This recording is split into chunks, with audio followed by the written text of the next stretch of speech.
perseverança no meio das provações, segundo o exemplo de Cristo. Diz assim o texto: portanto, nós também, pois que estamos rodeados de uma tão grande nuvem de testemunhas, deixemos todo o embaraço e o pecado que tão de perto nos rodeia, e corramos com paciência a carreira que nos está proposta, olhando para Jesus, autor e consumador da fé, o qual, pelo gozo que lhe estava proposto, suportou a cruz, desprezando a afronta, e assentou-se à destra do trono de Deus.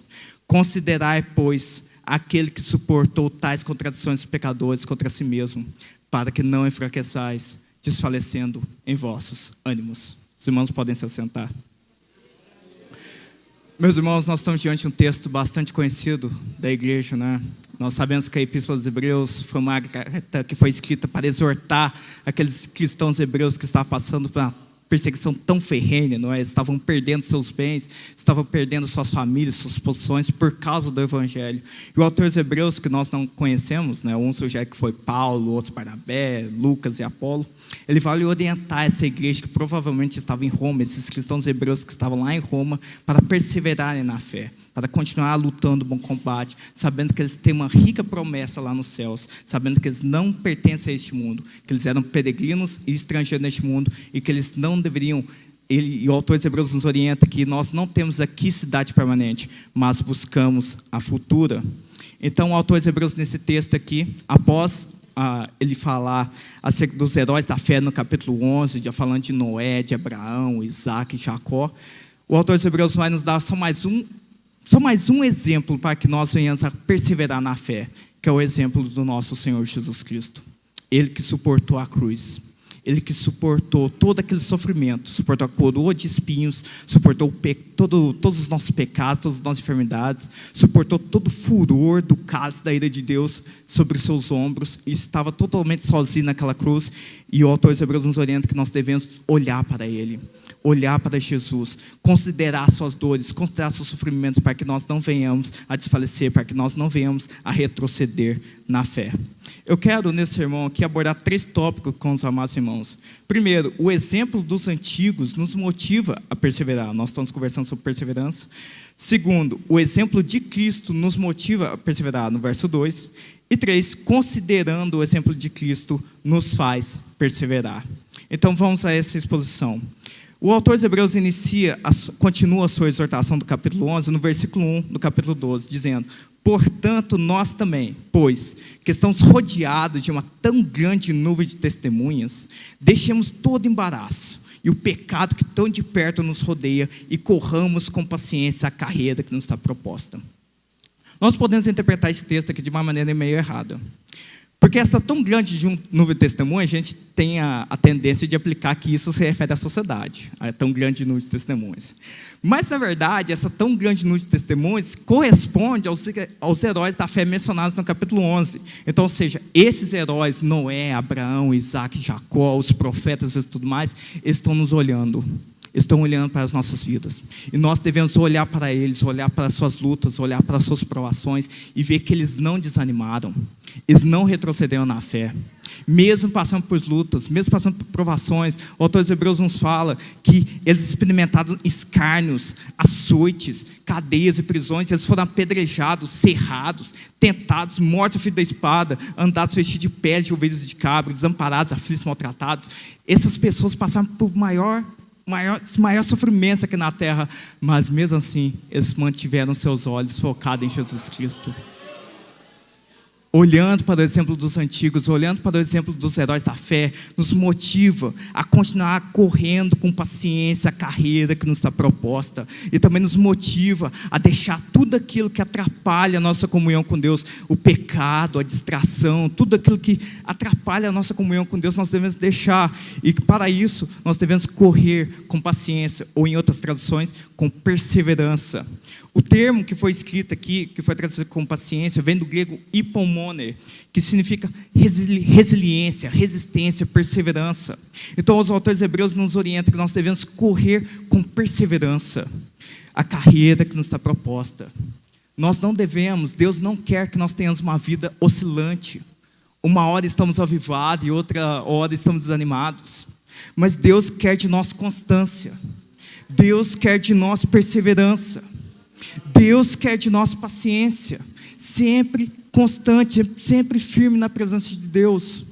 O apóstolo Paulo vai nos orientar o seguinte: portanto, meus amados irmãos, sede firmes e constantes, sempre abundantes na obra do Senhor, sabendo que o vosso trabalho não é vão no Senhor. Devemos lutar, devemos persistir, olhando sempre para Jesus, correndo com paciência a carreira que nos está proposta. E qual que é a finalidade dessa carreira?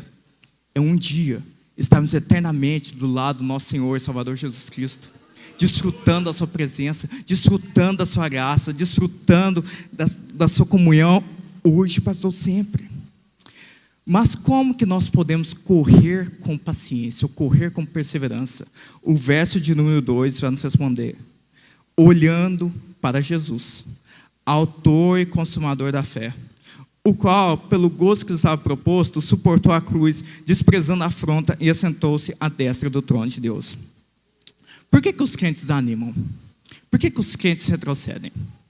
Porque eles mantêm os seus olhos em qualquer outra coisa, menos no autor e consumador da fé.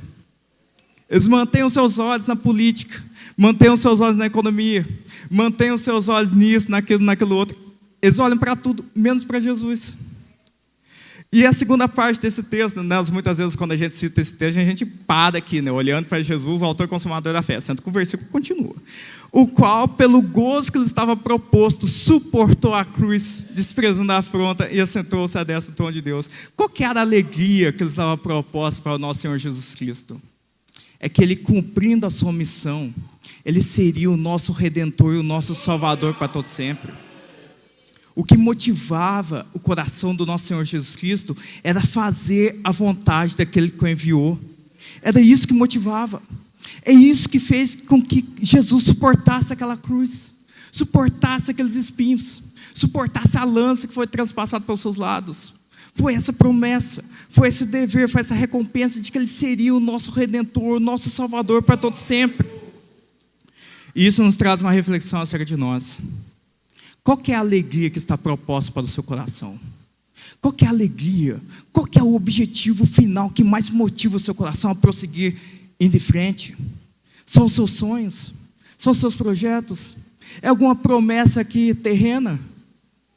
O Senhor Jesus Cristo vai nos demonstrar em que nós devemos alegrar, em que nós devemos firmar a nossa esperança. Tiago, poderia projetar para nós Lucas capítulo 10, versículo 20, por gentileza? Lucas capítulo 10, versículo 20. É nisso que nós devemos nos alegrar. É nisso que nós devemos depositar a nossa esperança. O texto vai dizer o seguinte: mas não vos alegrais, porque se vos sujeitam os espíritos. Alegrai-vos antes, por estar o vosso nome escrito nos céus. O contexto desse texto que Jesus vai falar foi acerca dos 70 discípulos em que Jesus enviou eles lá para fazer a sua missão, E aqueles 70 discípulos voltaram com um relatório satisfatório para Jesus, dizendo: olha, Senhor Jesus, até os demônios estão se sujeitando ao teu nome, até os demônios estão se sujeitando ao teu nome. Aí Jesus chega e fala para eles isso: não vos alegrei porque vos sujeitai aos espíritos, se alegrem antes porque pelo vosso nome está escrito nos céus. O que isso quer dizer? Não se alegre com o fato de que você é líder de jovens. Não se alegre no fato de que você faz parte da banda. Não se alegre no fato de que você está desempenhando alguma função dentro da igreja, porque essas coisas vêm e vão, você pode perder isso. Mas se alegre no fato de que o seu nome está escrito nos céus. É isso que tem que ser a sua alegria. Esta que é a alegria que está proposta aos nossos corações. É saber que um dia nós estaremos eternamente do lado daquele que nos salvou, que nos redimiu, que criou um novo coração dentro de nós. É isso que deve aquecer o nosso coração. Não é a chamada, não é a função, não é isso ou aquilo, mas é o fato de que seu nome está escrito lá nos céus, está escrito no livro da vida. É isso que nós devemos. E assim como Jesus teve esse gozo, fez com que Ele suportasse aquela cruz, se nós mantivermos essa esperança dentro do nosso coração, a gente vai suportar os sofrimentos aqui desta terra. A gente vai suportar as lutas, as aflições, reconhecendo que tudo neste mundo aqui é passageiro, e que nós iremos passar uma eternidade ao lado daquele que nos salvou, que nos acompanha, daqueles que nos sustenta pela sua infinita graça e misericórdia. É isso que deve ser a nossa motivação. Esse deve ser o nosso objetivo final. É isto. E o autor dos Hebreus, então, para finalizar, mais uma motivação de por que nós devemos olhar para Jesus, ele diz no verso 3: considerai, pois, aquele que suportou tais contradições dos pecadores contra si mesmo, para que não enfraqueçais, desfalecendo em vossos ânimos. Considerai aqui, vem do grego, analogizaste, que significa comparar-se com, refletir sobre, analisar sobre. Por que os crentes desanimam? Por que os crentes retrocedem? Porque eles não consideram o sofrimento de Jesus Cristo. Eles não consideram que Cristo passou por eles. Eles não consideram o exemplo de Cristo. Tudo aquilo que Ele teve que suportar por amor de mim e de você. Eles consideram tantas outras coisas.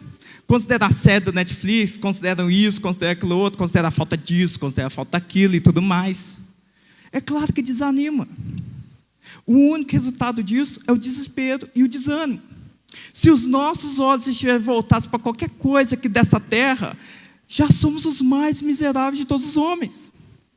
O apóstolo Paulo nos diz isso: se esperarmos em Cristo somente nesta vida, já somos os mais miseráveis de todos os homens. Os nossos olhos têm que estar fixados no céu. Cantamos esse hino: levantai os vossos olhos, levantai os vossos olhos. Mantenha os seus olhos fixados na eternidade. Mantenha os seus olhos fixados naquele que te salvou, naquele que redimiu, naquele que te sustenta pela sua infinita graça. E são tantas indagações que nos fazem desanimar, são tantas indagações que nos fazem querer retroceder, mas eu quero apontar aqui 3 que mais afetam os crentes, né? Primeiro, eu não estou sendo reconhecido, eu não estou sendo recompensado, e eu não estou vendo resultado daquilo que eu estou fazendo. Primeiro, eu não estou sendo reconhecido. É bom que às vezes nós não sejamos reconhecidos por aquilo que nós estamos fazendo, pelo que nós estamos desempenhando no reino de Deus. Porque isso leva a gente a sondar as nossas motivações, se nós estamos fazendo a obra de Deus para a nossa própria glória ou para a glória de Deus. Nos traz essa motivação. Por que você obedece a Deus? Por que você serve a Deus? É para que o seu nome seja conhecido? Ou é para que o nome de Deus seja glorificado através da sua vida? É tudo para Ele. João Batista diz: é necessário que Ele cresça e que eu diminua. A nossa vida tem que apontar para Cristo. A nossa vida tem que apontar para o autor e consumador da nossa fé. É tudo para Ele. O apóstolo Paulo vai dizer: porque dele, por Ele e para Ele são todas as coisas. Glória, pois, eternamente a Ele. Amém. É tudo para Ele. O Evangelho não é sobre nós. Se nós estamos vivendo para a glória de Deus, se nós estamos vivendo para que o nome do Senhor seja reconhecido através de nós, então por que ficamos chateados? Por que ficamos aflitos se as pessoas não estão dando valor para a gente? Se fulano não deu a paz do Senhor, se fulano está reconhecendo. O que isso importa? Deus vê, Deus reconhece, Deus contempla o seu caminho. Não há necessidade de reconhecimento, da validação de X e de Y. Você tem a validação daquele que te conhece por inteiro. Você tem isso. Não há necessidade. Não há motivo para querer desanimar se fulano ou ciclano não está te olhando. Não há motivo para isso. Segunda negação que os crentes fazem: eu não estou sendo recompensado. É bom que a gente não seja recompensado às vezes, porque isso leva a gente a sondar as nossas motivações, se nós estamos obedecendo a Deus para receber bênçãos, ou se nós estamos obedecendo a Deus por gratidão por tudo aquilo que Ele tem feito em nossas vidas. Nos traz essa reflexão: por que você obedece a Deus? É para receber as bênçãos de Deus? Ou é para demonstrar a sua gratidão por tudo aquilo que Ele tem feito, por tudo aquilo que Ele é na sua vida? Qual que é a sua motivação? Se nós estamos obedecendo a Deus simplesmente para receber bênçãos, então nós não somos filhos de Deus, nós somos funcionários de Deus. É isso que nós somos. Porque um filho obedece a Deus por gratidão, por tudo aquilo que Ele é, por Ele ter nos salvado, por Ele ter nos tirado do lamaçal do pecado e ter nos trazido para a sua maravilhosa luz, por ter escrito o nosso nome no livro da vida, por ter criado um novo coração dentro de nós, com novas inclinações, novamente, uma nova alma, uma nova criatura feita de nós. Nós temos motivos mais do que suficientes para obedecer a Deus em gratidão por tudo aquilo que Ele tem feito. Não busque recompensa dos homens. Os homens são ingratos mesmo, os homens te decepcionam, X e Y não vão reconhecer mesmo, isso faz parte. Mas busque a recompensa do Senhor. Ele não é injusto, o autor de Hebreus nos fala sobre isso, que Deus não é injusto para esquecer do vosso trabalho e das obras de amor que para o seu nome mostraste, enquanto servis aos santos e ainda servis. O apóstolo Paulo outra vez nos disse: não vos canseis de fazer o bem, porque a seu tempo ceifaremos, se não houver desfalecido. Não desanime de fazer o bem só porque você não está sendo recompensado. Deus te vê, Deus te recompensa. Os seus olhos têm que estar fixados em Jesus. Caso contrário, você vai desanimar. Terceira e última aplicação. Terceira e última indagação. Eu não estou vendo o resultado daquilo que eu estou fazendo. É bom que a gente não veja o resultado daquilo que a gente faz, porque isso sonda nas motivações se nós estamos vivendo por fé ou por vista. Você anda por fé, por aquilo que você acredita, ou por aquilo que você vê? Você vai continuar fazendo o certo, você vai continuar fazendo aquilo que agrada a Deus, porque você sabe que isso agrada a Deus, ou é porque não está dando resultado? Ou é porque está dando resultado ou não? Nós andamos por fé e não por vista. Nós devemos continuar obedecendo a Deus, mesmo diante das circunstâncias mais adversas. Mesmo se nós não estamos sendo reconhecidos, mesmo se nós não estamos sendo recompensados, mesmo se nós não estamos vendo o resultado daquilo que nós estamos fazendo. Nós temos que continuar fiéis a Deus. Porque é isso que Deus requer de cada um dos seus dispenseiros. O que Deus requer de cada um dos seus dispenseiros é que cada um seja encontrado fiel, sempre firme na presença do Senhor. Isso que significa andar por fé. Muita gente pensa, andar por fé é pensar positivo, é crer que tudo vai dar certo. Não, isso não é andar por fé não, isso é otimismo. Não é andar por fé. Andar por fé é você continuar sendo fiel a Deus, mesmo quando tudo está dando errado. Mesmo quando tudo não está dando certo. É você continuar firme na presença de Deus. É isso que existe, é isso que importa. É manter os nossos olhos fixados em Deus. Para tal, eu quero encerrar esse sermão fazendo 3 aplicações aos nossos corações. 3 aplicações. Primeira aplicação: abandone tudo aquilo que atrapalha a sua caminhada espiritual. Abandone. Devemos deixar todo o pecado e todo o embaraço se quisermos ter uma vida espiritual constante e perseverante diante do nosso Senhor. Por isso, se for preciso, deixe amizades, deixe de fazer coisas que não te edificam, o que nos leva à segunda aplicação. Nós devemos deixar tudo aquilo que não glorifica a Deus. Se nós quisermos manter uma vida espiritual constante na presença de Deus, então nós devemos deixar todas essas coisas. Devemos deixar todo o pecado, toda a distração que nos atrapalha de ter uma vida totalmente perseverante na presença de Deus. Nós devemos deixar essas coisas. Segundo, mantenha os seus olhos em Jesus. Mantenha os seus olhos em Jesus. Pois Ele que é o Deus conosco, nós cantamos aqui, Ele é o Emmanuel, o Deus conosco, Ele sempre está conosco no meio das angústias, no meio do sofrimento, no meio da tempestade, Ele está conosco. Quando ninguém mais estiver do seu lado, saiba que Jesus sempre estará contigo, te dando tudo aquilo que você precisa. Se Deus foi capaz de entregar o seu único filho para morrer por ímpios pecadores como você e eu, como está escrito lá em Romanos 8:32, então qual que é o nosso medo? Qual que é o nosso desânimo? Qual que é o motivo para a gente querer retroceder? Deus nos dará tudo aquilo que a gente precisa para suportar essa caminhada. Se Deus foi capaz de entregar o seu único filho, justo, santo e perfeito, para morrer por você e por mim, podemos ter certeza que Ele vai dar tudo aquilo que a gente precisa. Tudo aquilo que a gente precisa para sempre correr a carreira que nos está proposta.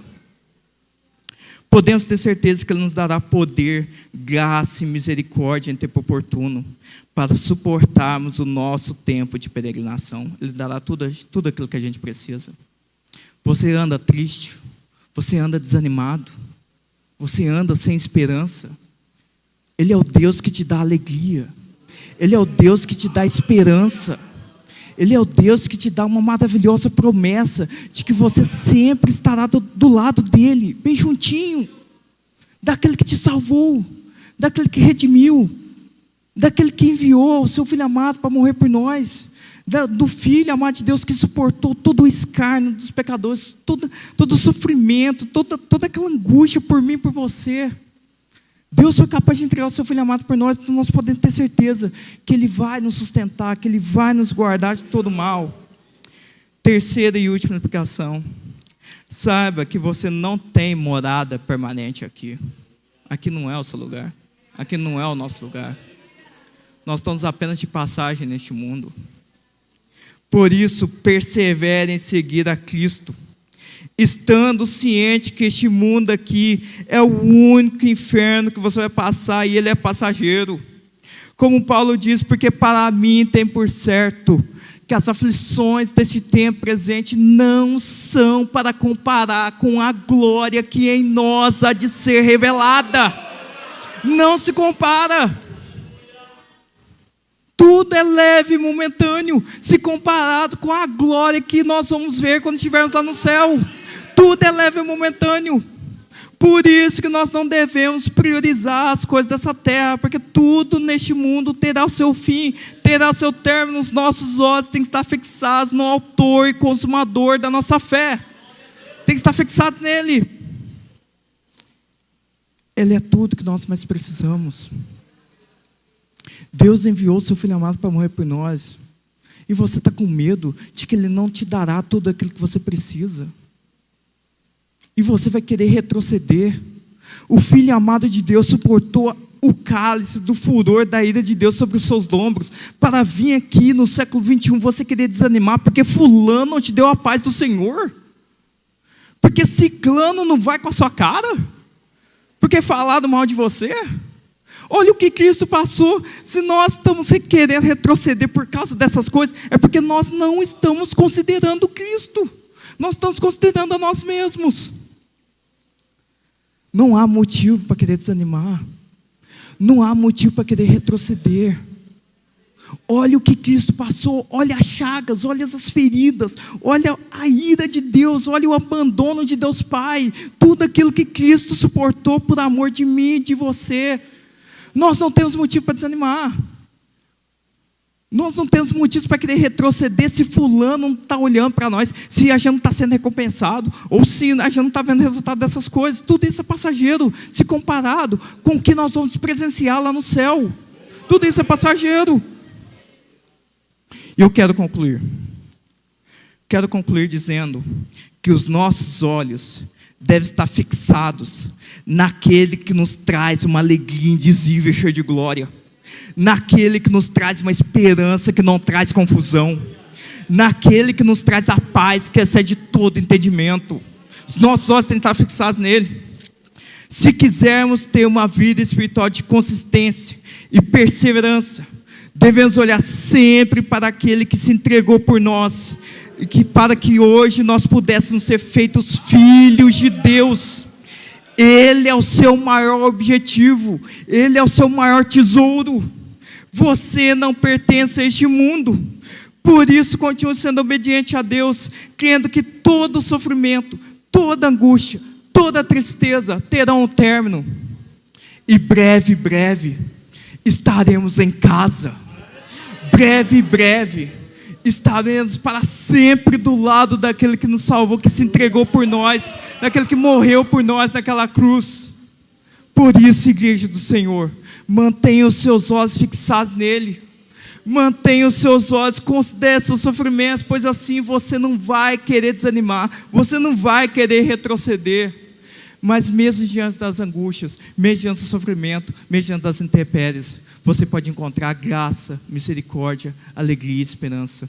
Tudo em nosso Senhor Jesus Cristo. Amém? E assim agradeço a oportunidade em nome